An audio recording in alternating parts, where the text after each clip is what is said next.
Muito bem, Oséias capítulo 3, nós vamos ver um pouco os pensamentos de Deus sobre Israel. Esses pensamentos de Deus sobre a nação de Israel são ilustrados na vida de Oséias. Ou seja, Deus pega uma pessoa, um profeta, e diz assim: você vai sofrer igual um condenado, mas você vai servir de lição para uma nação toda. Isso é uma grande renúncia, não é? Uma pessoa se submeter a ter uma vida anulada quanto à sua felicidade. Porque Oséias foi muito infeliz no casamento. E Deus sacrificou uma vida aqui na terra desse homem, Oséias, o profeta, e a vida dele seria de grande ensino para a nação de Israel. Portanto, meus irmãos, aquilo que Deus manda você fazer, às vezes custa muito, mas custa muito mais você não fazer. Porque nós, quando obedecemos a Deus, nós temos a certeza de que Ele vai nos recompensar. Nós temos a certeza de que nós seremos úteis para alguém. E dessa maneira, a nossa vida ela é preenchida com a obediência. As pessoas buscam muito felicidade, mas você não encontra nenhum versículo da Bíblia onde as pessoas têm que buscar felicidade. Buscar felicidade nunca foi um objetivo de vida. Buscar a Deus é o objetivo de vida. Se Deus vai dar felicidade nesse mundo, é com Ele. Nós temos a eternidade toda para viver e com toda certeza nós seremos muito felizes na eternidade. E Oséias, obediente ao Senhor, resignado, abriu mão da sua felicidade e a vida dele serviu para ensinar uma nação toda sobre fidelidade ou infidelidade. Então são os pensamentos de Deus sobre Israel ilustrados na vida desse profeta, o profeta Oséias, no capítulo 3. Bom, o que a vida de Oséias ensinou para Israel e o que ela ensina para nós? Primeiro, a vida de Oséias ensinou que Deus é um esposo traído. Deus foi traído pela nação de Israel. Ensina também que Deus colocou Israel sob ou debaixo de um teste. Deus estava testando a nação de Israel. E também nos ensina que Deus aguardará o tempo em que Israel se reconciliará com Deus. Deus vai se casar novamente com a nação de Israel. No momento, Deus está divorciado. Deus não está buscando outra esposa. Aí você fala, mas e a igreja? Então, embora seja Trindade, a igreja, ela ainda não é casada. Ela é noiva. E ela é noiva de quem? Do filho dele. Então nós temos Jeová, esposo de Israel. Israel se tornou adúltera e no momento está divorciada de Deus. E dentro da Trindade, nos planos divinos, você tem Jesus Cristo, o Filho de Deus, que ainda não se casou com a noiva dele, que é a igreja. A igreja é a virgem pura. Ela nunca se desviou e nunca vai se desviar. E vai se casar com Jesus Cristo, vai ser um casamento maravilhoso. E depois desse casamento vai ter uma festa maravilhosa. E olha que legal, a festa vai ser junto com o casamento do Pai de Jesus. Então aí, o Pai e o Filho vão ter um tempo de muita alegria 2 casamentos. A festa de casamento da igreja vai ser aqui na terra. E o casamento de Jeová com Israel vai ser aqui na terra também. No mesmo momento. E é uma festança, vai durar 1000 anos. E aí o pai e o filho plenamente contentes. Tá bom, mas isso é no futuro. Vamos falar de agora, né? Do passado e de agora. Oséias capítulo 3, Deus é um esposo traído. Versículo 1 diz assim: Disse-me o Senhor, vai outra vez, ama uma mulher, amada de seu amigo e adúltera, como o Senhor ama os filhos de Israel, embora eles olhem para outros deuses e amem bolos de passas. Eu não vou contar aquilo que aconteceu com o pedreiro, todo mundo sabe, né? Nunca ninguém viu o vídeo do pedreiro e do pastor lá, que ele leu esse versículo e começou a ensinar na igreja coisa errada? Então ele leu assim, olha: Disse-me o Senhor, vai outra vez, ama uma mulher, amada do seu amigo e adultera.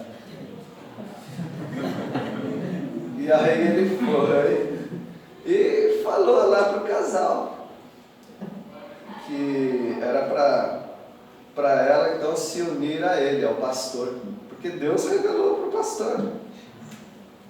Mas aí ele teve um pouco de relutância, o marido, né? Mas era amada do amigo dele, da igreja. Aí, com muita relutância, o marido cedeu a esposa para o pastor.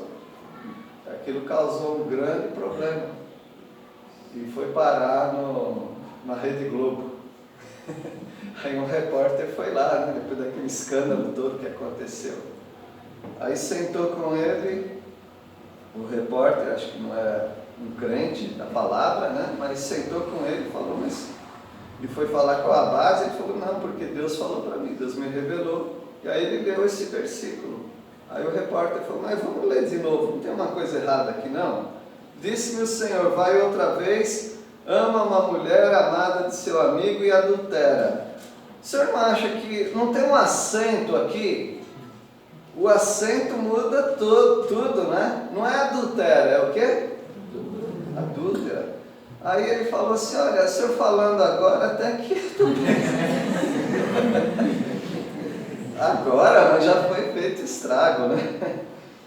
Ai, meus irmãos, que dor no coração que nós temos de alguns líderes que recebem as revelações de Deus com um versículo lido de forma errada e causa um problema assim. Tá bom, já contei. Poderia ser uma piada isso, mas não é, tá? Olha lá no seu ZTube e ele vai mostrar para você. O pedreiro lá e a mulher adúltera, né? Adultera. Então não é adultera, é adúltera. Bom, Oséias, ele já teve a sua experiência ruim, que nós já vimos no capítulo 1, capítulo 2. No capítulo 3, os mais desavisados, eles vão pensar que é outra mulher, mas é a mesma, tá bom? É a mesma. Essa mulher até ela tem o nome dela, qual é? Gomer. Então ele vai outra vez, ama uma mulher, eu sei que dá a impressão de que é outra mulher, tá? Ela é amiga de seu amigo, porque ela já se separou de Oséias e já está com o amigo de Oséias, adulterando. E Deus falou, traze-a de volta. Meus irmãos, que dificuldade que é esse texto, não é? Talvez você pensaria, olha, não está lá no Velho Testamento? Ele poderia ir com os anciãos da cidade, pegar aquela mulher e apedrejar até a morte, porque a Bíblia dava todo o apoio para ele, a lei de Moisés. Mas Deus, ele muda o padrão aqui, e ele fala, não, eu não quero que você apedreja sua esposa, eu quero que você se reconcilie com ela, você perdoe, a sua esposa adúltera. Vai lá e traz de volta. Agora, como que ele traz de volta? Uma vez que ela se torna uma prostituta, me parece que uma prostituta cultual, porque havia em vários povos prostituição cultual, ou seja, prostitutas que elas não eram apenas prostitutas para ganhar dinheiro e para satisfazer homens na questão sexual. Não, elas eram adoradoras. No livro, na carta de Paulo aos Coríntios, o contexto é esse. Havia muitas prostitutas cultuais que pegavam os viajantes, porque Corinto era um istmo, ou seja, uma língua de água, assim, um filete de água com duas terras, duas montanhas assim, e obrigatoriamente as pessoas que iam ali para a região da Grécia, elas paravam em Corinto. Em uma cidade portuária, onde havia muita idolatria ali, havia também as prostitutas cultuais. Dizem que as ruas de Corinto eram todas com motivos sexuais, ou seja, com pinturas. Os grafiteiros da época, eles pintavam nos muros motivos sexuais, para dar todo aquele clima de luxúria. E as mulheres prostitutas de Corinto, elas assediavam os marinheiros, os viajantes, que não era coisa difícil, né? Para muitos homens que vivem em viagem. E elas seduziam não apenas para ter sexo com eles, mas para adorar os seus deuses. E elas levavam esses homens para o templo, e aquele templo era uma orgia, uma coisa extraordinária assim, para o nosso pensamento atual. Eles praticavam sexo ali mesmo, diante dos seus deuses, porque os deuses pediam isso. Porque os deuses sempre têm a ver com fertilidade. Você pode pesquisar todos os deuses por aí, eles sempre têm a ver com fertilidade, porque fertilidade humana e fertilidade da vegetação. Ou seja, é muito bom que as pessoas tenham filhos, porque filho é mão de obra para trabalhar na lavoura. E é muito bom que a lavoura também produza. Por isso eles pediam as bênçãos dos deuses para ajudar que eles tivessem filhos homens e que eles tivessem também uma colheita abundante, porque daí vinha a subsistência das pessoas. E as pessoas faziam tudo o que os deuses mandavam. Se os deuses mandavam então arrumar parceiras sexuais para oferecer, além das seus bolos de passas, seus manjares, seus sacrifícios, também a dedicação de corpos, que era o símbolo da fertilidade. Ou você acha que é à toa que inventaram o coelho para Páscoa? Coelho é símbolo do quê? Fertilidade. Ou você acha que é à toa que inventaram o ovo para Páscoa? O ovo é símbolo do quê? Fertilidade. Ou você acha que é à toa que as cidades têm obeliscos? Sabe o que é obelisco? Um monumento que não quer dizer nada, é simplesmente uma coisa grande para o alto, porque aquilo é símbolo fálico do órgão sexual masculino. Você vai encontrar em todo lugar isso aí. Você foi em São Paulo, em Ibirapuera, está lá o obelisco. E você vai encontrar em todos os lugares esses símbolos. Tudo envolve fertilidade. E fertilidade envolve procriação. E procriação envolve relação sexual. Está aí, está resolvida a questão. Por que o mundo só pensa em sexo?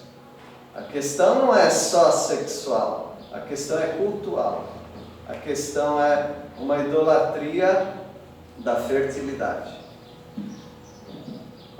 Se você vai nas nossas roças por aqui, eu não sei se ainda é costume, você tem lá uma vara de bambu espetada com um ídolo lá, num papelzinho, né? Normalmente São José ou outros, símbolo da fertilidade, idolatria. Toda idolatria vai envolver a fertilidade. E a mulher de Oséias, ela se torna uma prostituta cultual, porque também dá dinheiro para as prostitutas, um dinheiro com motivo religioso. Aí ela não precisa lidar com a questão da culpa. Por quê? Porque ela está servindo a Baal, a Tamuz, a Astarote, e aí tem um monte de deuses que não tem nem fim, né? Então Deus fala para Oséias ir até a amada do seu amigo, que era sua esposa, ela é adúltera. Mas como o Senhor ama os filhos de Israel, assim é a sua vida. Ou seja, aquela mulher representa Israel e Oséias representa Deus. Oséias vai atrás da sua esposa adúltera. Deus está indo atrás da sua esposa adúltera, que é Israel. Esse é o ensinamento. Versículo 2. Comprei-a. Não é de graça não. Comprei-a, pois para mim por 15 peças de prata e um homer e meio de cevada. Eu não sei quanto que é essa medida. Quanto que é, Deise? Você que é bem inteligente. 170 gramas de prata e 150 quilos de cevada. Viu como ela é inteligente? Então esse era o preço de resgate, não de resgate. Resgate era outro preço de prata. Esse aqui é o preço da compra de uma prostituta cultual. Então o templo, ele vendia, porque os templos eram cafetões. O cafetão é aquele que é o dono da prostituta, né? Então os templos, eles tinham aquelas mulheres escravas sexuais, elas ganhavam também, é verdade, mas era um serviço mútuo. O templo dava emprego para aquelas mulheres, e aquelas mulheres tinham então, com seu corpo, maneira de sustentar a sua vida. E Oséias vai ali naquele ambiente de idolatria, porque os deuses, eles pediam manjares, comidas, né? E eles pediam também relação sexual. E aí ele compra aquela mulher, que era já a mulher dele. Aí você pode pensar assim, não, mas essa aqui é minha mulher, tem um registro de casamento. Não, não é mais sua mulher, se divorciou de você, agora ela é nossa. E ele compra a própria mulher dele, porque ele ama aquela mulher e porque ele ama a Deus. E ele está obedecendo a Deus. Meus irmãos, eu acho que muitos homens já teriam desistido disso daí. Você arruma outra mulher, essa daí não. Mas Deus, ele não arrumou outra mulher. Ele não construiu um povo do nada. Ele não poderia fazer isso? Inclusive Israel já esteve em situações semelhantes de infidelidade e alguém já deu sugestão para ele. Moisés deu sugestão para ele. Outros já deram sugestão. Se acaba com esse povo e começa tudo de novo. Porque afinal de contas, o povo começou com Abraão. Abraão veio da onde? Vocês lembram? Ur dos Caldeus, da Mesopotâmia. Um povo idólatra, um povo que não era povo de Deus, e Deus constrói a nação a partir de um homem que veio dali. Ele pode pegar qualquer outro homem e começar tudo de novo. Mas Deus não faz isso. Deus não desistiu de Israel, porque Ele prometeu e jurou para si próprio. E Deus vai voltar e vai colher Israel, vai comprar Israel, porque Deus ama esse povo. Versículo 3, nós vamos ver que Deus coloca Israel em teste. Mas então, nos 2 primeiros versículos, nós vemos o Senhor sofrendo a dor da traição. É muito difícil a traição. O que nós temos visto é que as pessoas que são traídas, elas ficam com vários sentimentos. Fica com sentimento de culpa. Interessante, não foi a pessoa que errou, foi o outro. Mas ela se sente culpada. Talvez foi embora de casa porque eu não estava sendo uma boa esposa, não estava sendo um bom marido. A pessoa fica com esse sentimento de culpa. Fica também com aquela falta de respeito próprio. Uma pessoa traída é uma pessoa que se sente desrespeitada. E foi mesmo, né? Mas pior, ela se sente desrespeitada pelos outros. Uma mulher traída muitas vezes é desrespeitada por outros homens. Acha que é uma mulher fácil. E muitas vezes uma pessoa traída é uma pessoa que sente vergonha. Ela não quer aparecer nos lugares, porque ela acha que vão me olhar torto. Mas a igreja tem recebido pessoas traídas, porque o nosso Deus é um Deus que acolhe.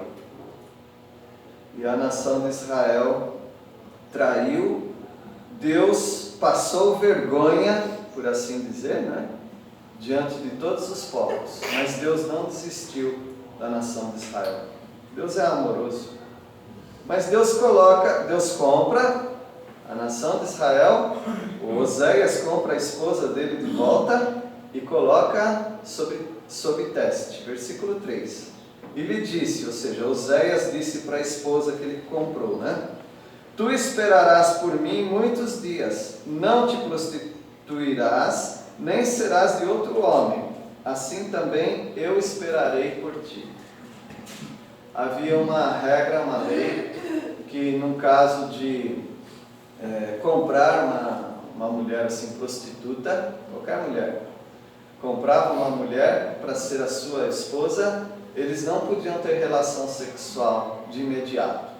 Comprobatório, período de teste de fidelidade, aquela espera.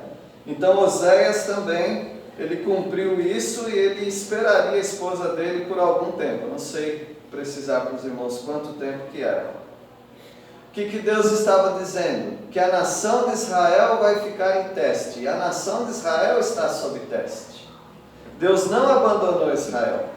Tem pregadores, igrejas que acreditam que Deus abandonou Israel e agora Deus pegou a igreja, e a igreja é substituta de Israel. Não, a igreja não substituiu Israel. A igreja é virgem e pura. A igreja é de Jesus Cristo, a esposa de Jeová. E agora aqueles que já conhecem a palavra de Deus sabem que eu não estou falando de dois deuses, né? A esposa de Jeová é Israel adúltera, e Deus vai trazer de volta. Isso é verdade, irmãos. Você encontra fartamente na palavra de Deus as profecias sobre isso. E o versículo 4 diz: porque os filhos de Israel ficarão por muitos dias sem rei, sem príncipe, sem sacrifício, sem coluna do templo, né? Sem estola sacerdotal, a roupa dos sacerdotes, ou ídolos do lar. Deus está dizendo que assim como foi com a mulher de Oséias, que ia ficar de molho, comprada, resgatada, mas de molho, até que Oséias tivesse relação com ela.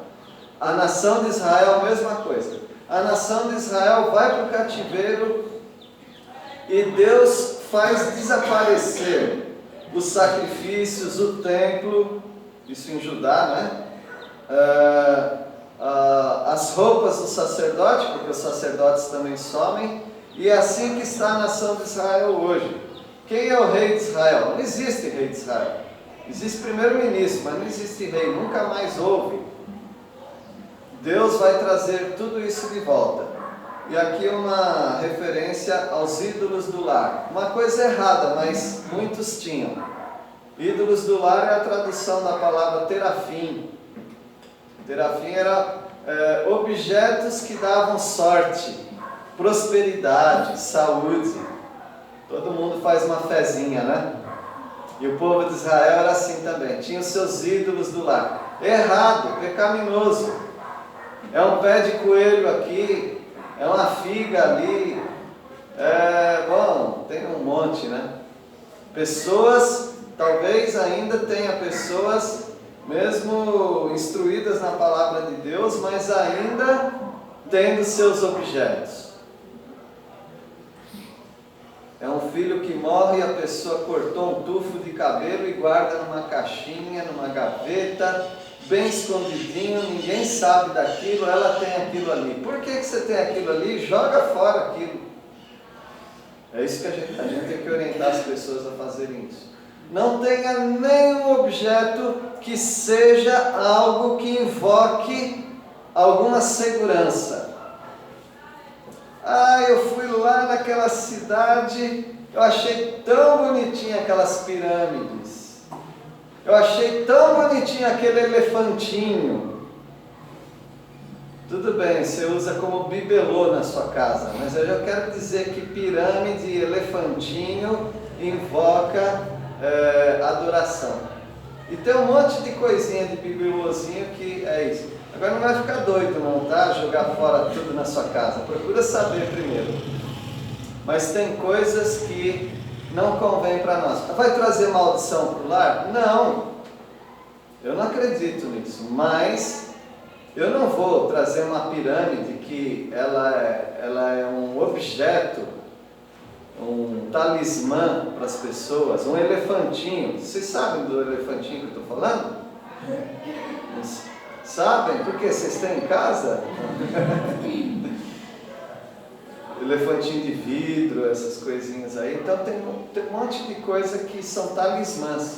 Não são para você, mas é para outras pessoas sim. E já tem aquela conotação. Sabe o que você faz? Joga fora, mano. Não importa que você pagou tanto. Não dá para ninguém, porque se não serve para você, também não serve para o outro. Joga fora, fica com prejuízo. Nós não queremos terafins. Nós não queremos ídolos do lar. Nós que eu digo nós crentes em Cristo Jesus, porque Deus não aprova essas coisas. Então antes de comprar um bibelôzinho lá bonitinho, procura saber se aquilo lá não tem alguma conotação espiritual. Figa tem uma conotação, de novo, fertilidade, sexualidade, luxúria. Até fazer com a mão figa já é algo que a gente não deve fazer, né? Hoje em dia não faz mais, quando eu era criança fazia. Hoje acho que o pessoal nem sabe mais o que é figa, né?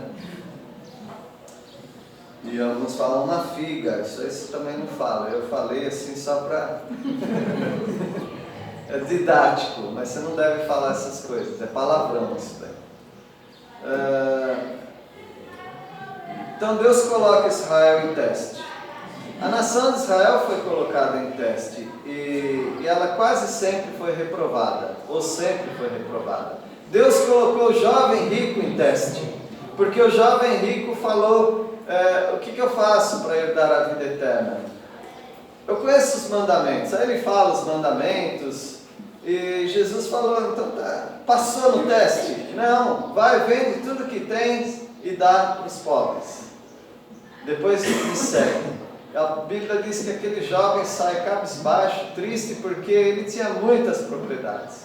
Ele foi reprovado no teste. Às vezes nós estamos sob teste se nós amamos realmente Deus. Abraão foi colocado em teste, lembram? Deus mandou que ele subisse e oferecesse o filho dele. Na mente dele, o filho dele já estava morto, mas que ressuscitaria. E ele ofereceu integralmente o filho dele. Agora, na hora H, o anjo o impediu e ele passou no teste. E nós temos encontrado nas nossas próprias vidas testes, se nós somos totalmente do Senhor ou não. E finalmente, meus irmãos, o versículo 5, não é? Essa história trágica de infidelidade, ela vai terminar bem. Não vai terminar com assassinato de crime passional, né? Não vai terminar assim. Não vai terminar com um divórcio permanente. Vai terminar com uma reconciliação. Versículo 5. Depois tornarão os filhos de Israel e buscarão ao Senhor seu Deus e a Davi seu rei nos últimos dias. Tremendo se aproximarão do Senhor e da sua bondade. A esposa de Oséias volta dessa maneira, arrependida pelo que ela fez, mas ela volta para o seu esposo. A nação de Israel também, para a glória de Deus, vai voltar para o Senhor. A Bíblia diz em Romanos 11:26, todo o Israel será salvo. Todo Israel que sobrar, né? 2/3 vão morrer. 1/3 de Israel vai sobreviver na tribulação, e esse 1/3 de judeus da época se converterão ao Senhor Jesus Cristo e voltarão a Jeová e se casarão novamente com o Senhor. E aí nós teremos um reino do Senhor Jesus Cristo aqui na terra, maravilhoso, com a igreja e com Israel. E outras pessoas ainda se converterão naquele período. Deus gosta de reconciliação. Esaú e Jacó, a gente só lembra da briga, né? Mas vocês lembram da reconciliação, como foi bonita? E quem toma o passo da reconciliação? Jacó ou Esaú? Esaú. Jacó queria subornar o irmão dele, mandando na frente muitos camelos e animais. E Esaú falou: não preciso disso não, está perdoado. E abraçam e choram perdão. Teve também outra briga de irmãos, né?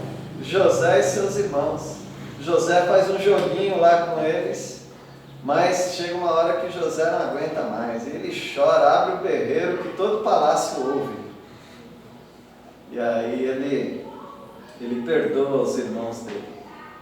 Os irmãos ainda ficaram meio desconfiados, principalmente depois que o pai morreu, né? Eles ficaram desconfiados. Mas o perdão de José era incondicional, ele perdoou mesmo. E assim é o nosso Deus. O nosso Deus já nos perdoou completamente. Nenhum dos seus pecados passados vão te condenar mais. Está só na sua cabeça te condenando. Você precisa se aliviar disso. E saber que o Senhor já te perdoou de todos os seus pecados. E quanto àqueles que estão desviados, eles também podem voltar ao Senhor e terão reconciliação completa, porque assim é o nosso Deus. É um capítulo pequenininho, mas com muitos ensinamentos, né? Que Deus abençoe os irmãos. É assim que Deus se vê diante de Israel. Ele continua sendo o marido traído, mas que vai trazer Israel com todo o amor. Por enquanto Israel está debaixo de teste. E também as nossas vidas. Se por acaso nós começamos a nos desviar do Senhor, vamos voltar para Ele, porque o perdão dele é imediato e completo. Que Deus nos abençoe. Vamos orar. Deus querido, agradecemos por essa história de amor tão trágica, mas também tão linda, porque o Senhor ama o teu povo. E agradecemos porque o Senhor Jesus também ama a sua igreja. Agradecemos porque em Jesus Cristo nós temos pureza de vida. Nós podemos nos entregar totalmente ao Senhor e recebemos as tuas bênçãos a cada dia. Ajuda-nos, ó Pai, a sermos fiéis, a nunca trairmos ao nosso Deus amoroso. Nós oramos em nome de Jesus. Amém.